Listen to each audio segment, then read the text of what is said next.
Welcome back to Stamping at the Warren, and I'm Kim Tolton, an independent Stampin' Up demonstrator in Essex in the UK. And the card I'm sharing with you today is an Emboss Resist card, and this is where we stamp with a special glue type of ink pad that we then melt embossing powder onto and then sponge. So today is all about embossing and sponging and nothing else. Very simple, very quick and easy to make in bulk. So the first thing, as always, to do is to make your card base, which is made using thicker whisper white cardstock trimmed to 21 centimeters by 14.8 centimeters, which is makes a regular A6 card, scored down the middle of the long side at 10.5 centimeters. Fold so that the ridge is on the inside of the card, and then use a bone folder just to burnish those folds to make that nice and crisp. Pop that to one side.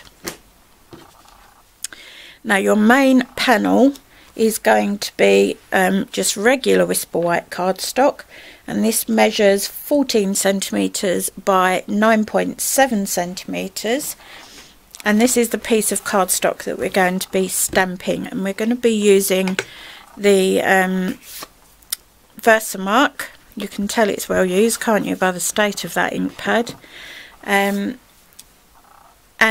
we're using the, and I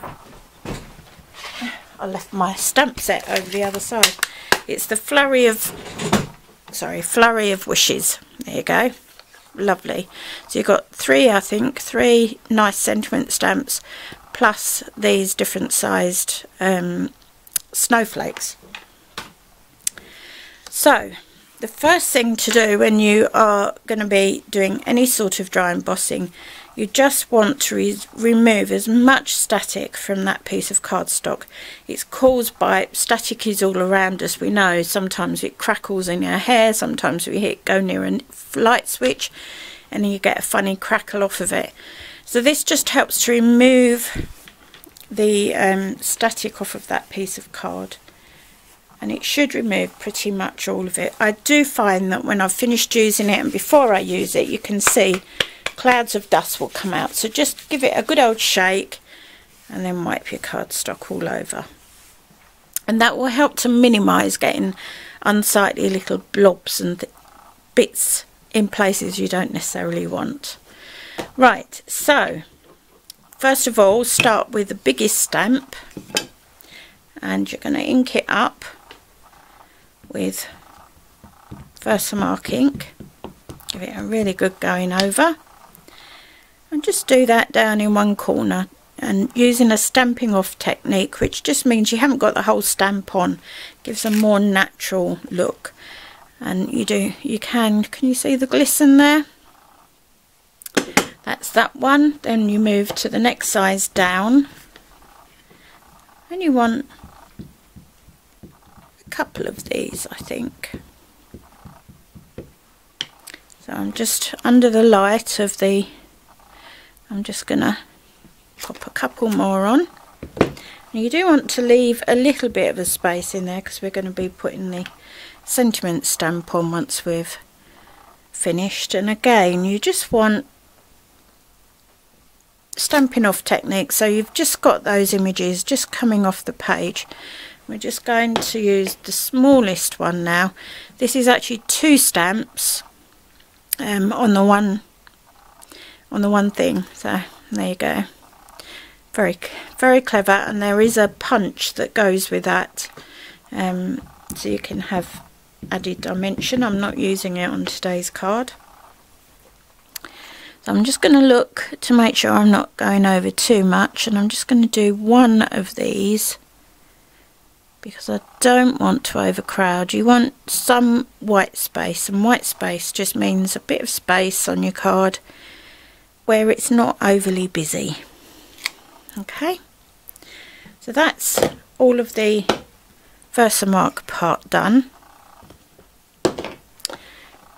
And Versamark is very slow drying. Yes, this is a takeout box. I keep my the white and the clear embossing powders I keep in old Chinese takeout containers, because then I don't need a separate tray to be using them unless it's a really large piece of cardstock. So I simply dust all over. Try not to get your fingers, I'm just going to rotate it around, try not to get your fingers where you've done some stamping or you'll get smudges. Just do that bottom section, give it a good dusting, tap it off, and then give it a really good wrap, and that will get rid of any excess powder. And you want a silicone craft mat. Stampin' Up does sell them. That's your craft mat. That will just stop your paper underneath from getting a little bit too hot. Just protects your work surface. And then this is the heat tool. You want it on high. Don't get your hand too close to it because it can get very, very hot. I just like mine to come up to temperature a little bit before I start using them, and then holding it in place where I know there's no stamping. Have the heat tool roughly a centimetre away from the cardstock, and you don't need to waggle it around or do circles, because once it starts to melt, it happens really quickly.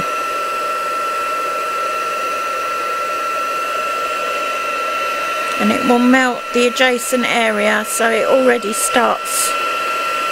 So you just really have to follow around the pattern.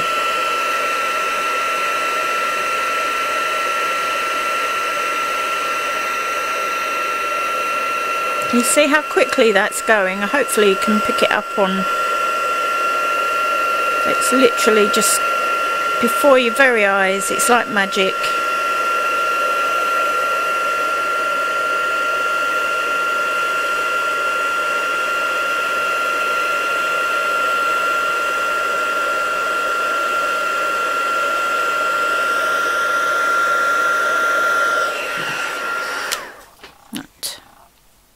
I just like to have a quick check to make sure all the powder has melted.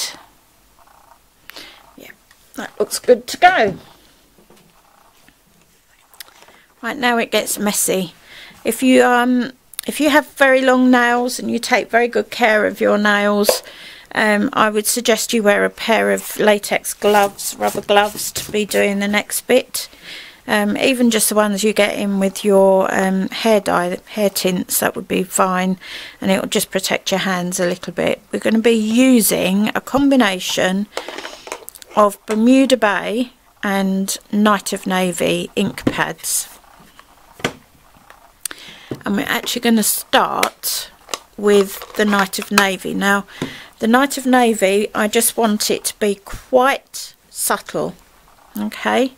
So ink up your sponge and then ink off a good amount of it. And can you see on the original there's voids, so you don't want colour everywhere. Okay, so with the Night of Navy you're starting to create the mood. And this is what will create a subtle colour over the card, leaving a bit in the middle area that is not inked at all. Doesn't need to be a large bit. And the thing is, if you get to the point where you're about to put in the next colour, now mine is, I can feel that most of the ink has gone. So I've just re-inked my sponge, and all I do is I use Stampin' Up sponges, and I cut them into wedges of either 4 or 6 or even 2, because I will use each edge with a different colour, and that's fine if you can remember what colours you've been using. If you haven't, what you can do is you can just pop a piece of cardstock with using a punch, fold the punched image out and just staple it onto your sponge, and then you're you'll know what colour you've got on your sponge. Okay, right, so that is just the very first subtle bit with Night of Navy, and most people associate Night of Navy with a really rich, intense colour, which is what I usually use, but I'm actually diluting it a bit by using Bermuda Bay. Now the Bermuda Bay is what's going to create these, it's almost a three-dimensional image. Can you see here? And that's around the snowflake. So this is using more ink. You start in the middle and you work your way out. And actually I want it darker than that. I want it more intense than that. And each card will be different. And where the two colours blend, you'll get another colour again. It's just beautiful. It's a beautiful technique. I love it. I love the fact that each card has real differences, because no two cards are ever the same anyway.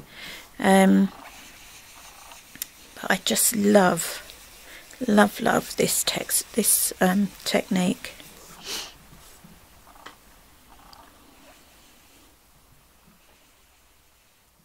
And this is where the two colours will really mix in this one, look. And by making this circular motion around it, you are creating shadow, and in creating that shadow you are creating a three-dimensional effect without any sort of dry embossing at all.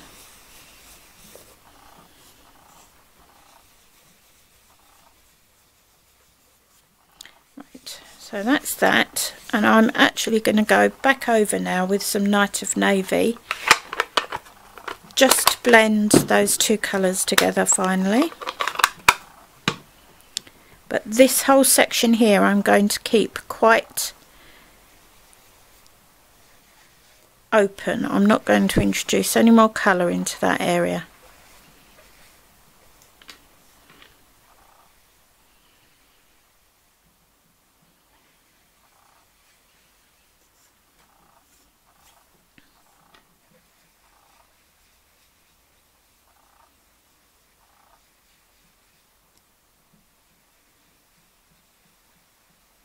There you go. That's lovely, isn't it? Right. That is Night of Navy. So that's what the sentiment's going to be stamped using.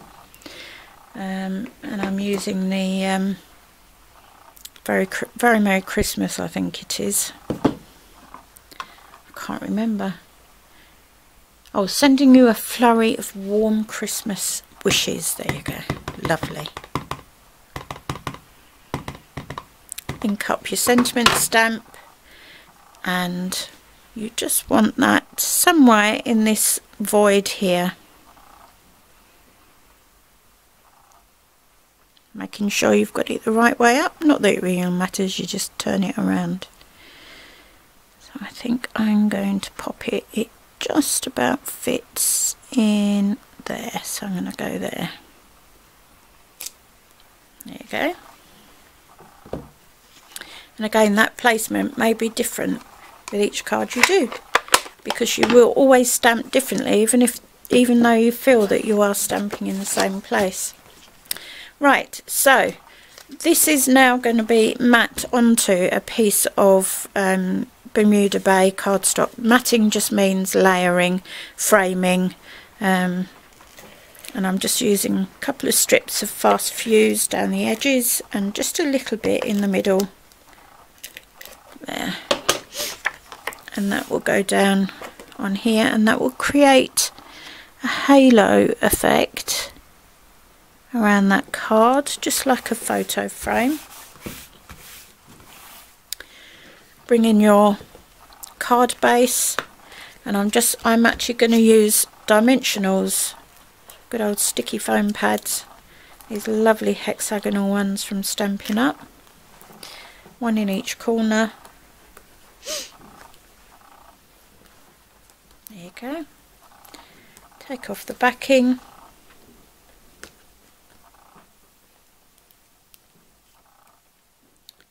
And we're just about done.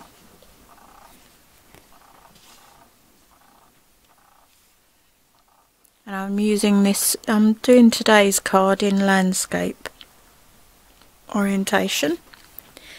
And there you have it, today's card.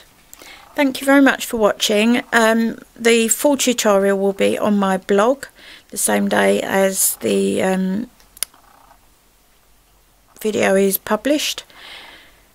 I'd love to see your creations, either by popping them onto my community board on Pinterest, where all you have to do is follow my Pinterest page and I'll send you an invitation to join my group, or community group. And I've also got a Facebook group, New Craft Forum, on there, so I'm trying to get as many people into there as possible. And it's not just about Stampin' Up, it's just about paper craft in general, having chats, talking about techniques, doing all sorts of things. There'll be competitions and all sorts of things coming up on there. You'll find all the information of all my social media accounts just in the more information section below today's video. And I look forward to you following again another day. Thank you very much for watching today. Ta-ta for now.